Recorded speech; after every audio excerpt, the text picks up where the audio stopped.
Hey, welcome to December 14th.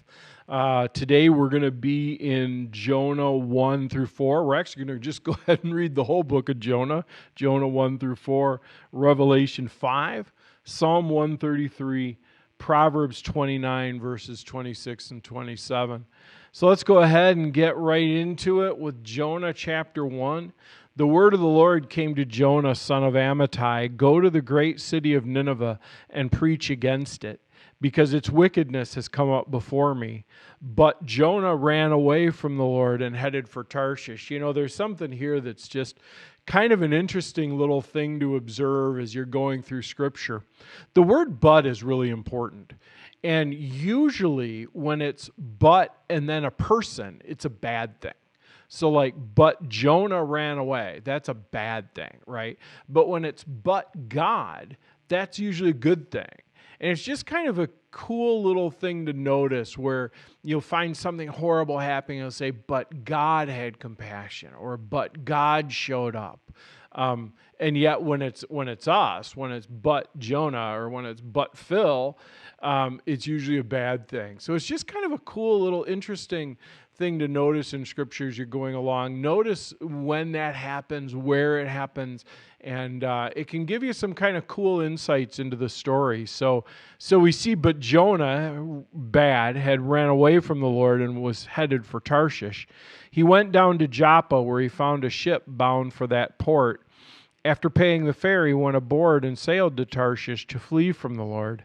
And then the Lord sent a great wind on the sea, and such a violent storm arose that the ship threatened to break up. All the sailors were afraid, and each cried out to his own God, and they threw the cargo into the sea to lighten the ship up. But Jonah had gone below deck, where he lay down and fell into a deep sleep. The captain went to him and said, "How can you sleep? Get up, call on your God. Maybe he'll take notice of us and we will not perish." And then the sailors said to each other, "Come, let us cast lots to find out who's responsible for this calamity." So they cast lots, and the lot fell to Jonah. So they asked him, "Tell us, who's responsible for making all this trouble for us? What do you do? Where do you come from? What's your country? From what people are you?" And he answered, "I am a Hebrew, and I worship the Lord, the God of heaven, who made the earth and the sea." This terrified them, and they asked, "What have you done?" They knew he was running away from the Lord because he'd already told them so. The sea was getting rougher and rougher, and they asked him, "What should we do to you to make the sea calm down for us?" "Pick me up and throw me into the sea," he replied, "and it will become calm. I know that it's my fault that this great storm has come upon you." Instead, the men did their best to row back to land, but they could not, for the sea grew even wilder than before. Then they cried to the Lord, "O Lord, please do not let us die for taking this man's life. Do not hold us accountable for killing an innocent man, for you, O Lord, have done as you pleased." And then they took Jonah and they threw him overboard into the raging sea, and the raging sea grew calm. At this the men greatly feared the Lord, and they offered a sacrifice to the Lord and made vows to him. But the Lord provided a great fish to swallow Jonah. And Jonah was inside the fish for 3 days and 3 nights. From inside the fish, Jonah prayed to the Lord his God, and he said, "In my distress I called to the Lord, and he answered me. From the depths of the grave I called for help, and you listened to my cry. You hurled me into the deep, into the very heart of the seas, and the current swirled about me. All your waves and breakers swept over me, and I said, I've been banished from your sight, yet I will look again upon your holy temple. The engulfing waters threatened me, the deep surrounded me, seaweed was wrapped around my head. To the roots of the mountains I sank down, and the earth beneath barred me in forever. But though you brought my life upon from the Sorry, I'm really messing up here. But you brought my life up from the pit, O Lord my God. When my life was ebbing away, I remembered you, Lord, and my prayer rose to you in your holy temple. Those who cling to worthless idols forfeit the grace that could be theirs. But I, with a song of thanksgiving, will sacrifice to you. What I have vowed, I will make good. Salvation comes from the Lord. And the Lord commanded the fish, and it vomited Jonah onto dry land.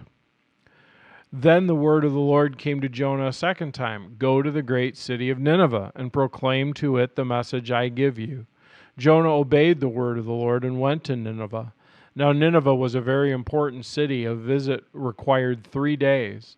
On the first day, Jonah started into the city. He proclaimed, 40 more days and Nineveh will be overturned. The Ninevites believed God. They declared a fast, and all of them, from the greatest to the least, put on sackcloth. When the news reached the king of Nineveh, he rose from his throne and took off his own robes and covered himself in sackcloth and sat down in the dust. And then he issued a proclamation in Nineveh. By the decree of the king and nobles, do not let any man or beast or herd or flock taste anything. Do not let them eat or drink, but let man and beast be covered with sackcloth. Let everyone call urgently on God. Let them give up their evil ways and their violence. Who knows? God may yet relent with compassion and turn from his fierce anger so that we will not perish.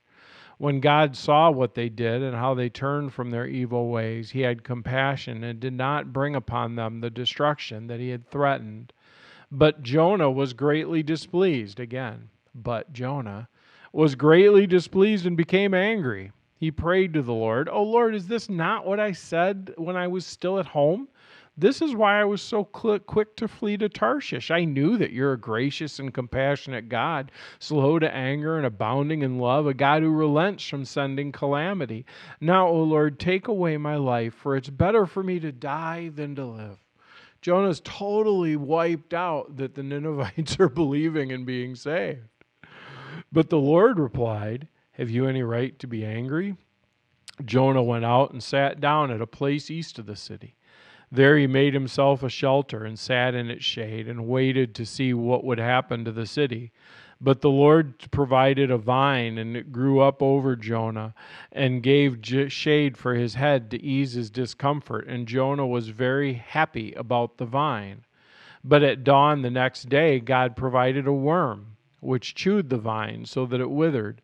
When the sun rose, God provided a scorching east wind, and the sun blazed on Jonah's head so that he grew faint. He wanted to die, and he said, "It would be better for me to die than to live." But God said to Jonah, "Do you have any right to be angry about the vine?" "I do," he said. "I'm angry enough to die." But the Lord said, "You have been concerned about this vine, though you did not tend it or make it grow. It sprang up overnight and died overnight. But Nineveh has more than 120,000 people who cannot tell their right hand from their left, and as many cattle as well. Should I not be concerned about that great city?" Then we're going to go back to we're going to go to Revelation chapter 5. Almost forgot about Revelation. Revelation chapter 5. Then I saw in the right hand of him who sat on the throne a scroll with writing on both sides and sealed with 7 seals. And I saw a mighty angel proclaiming in a loud voice, "Who is worthy to break the seals and open the scroll?"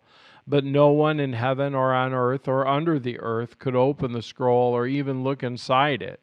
I went and wept because no one was found who was worthy to open the scroll or look inside. And then one of the elders said to me, "Do not weep. See, the Lion of the tribe of Judah, the Root of David, has triumphed. He's able to open the scroll and its 7 seals."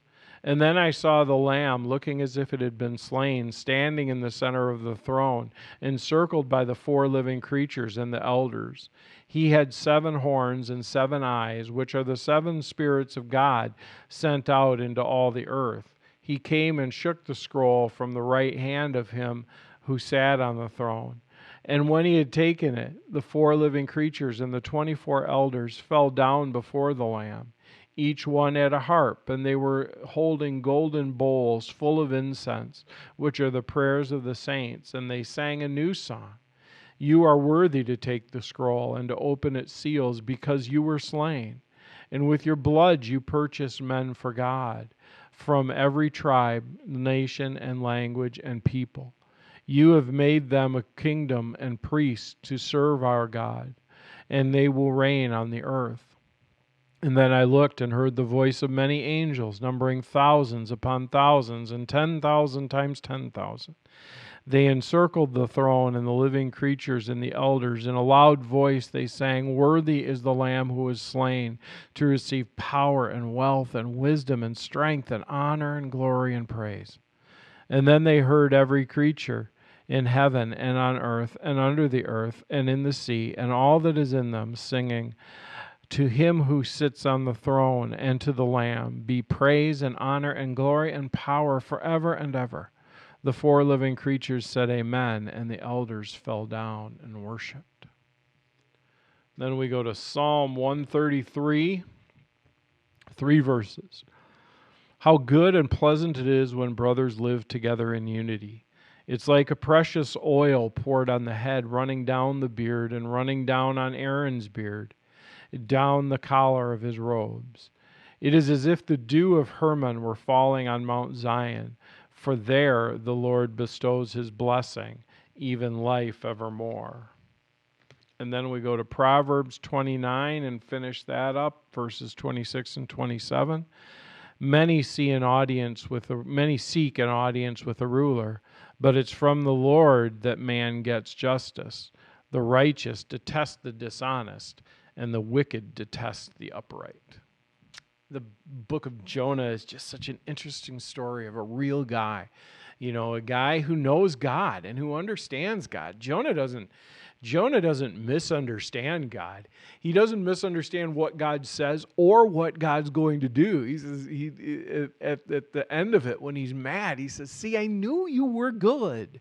I knew you were going to save them. I knew you were got a compassion and love, and I don't want them to have compassion and love, so I don't want to go."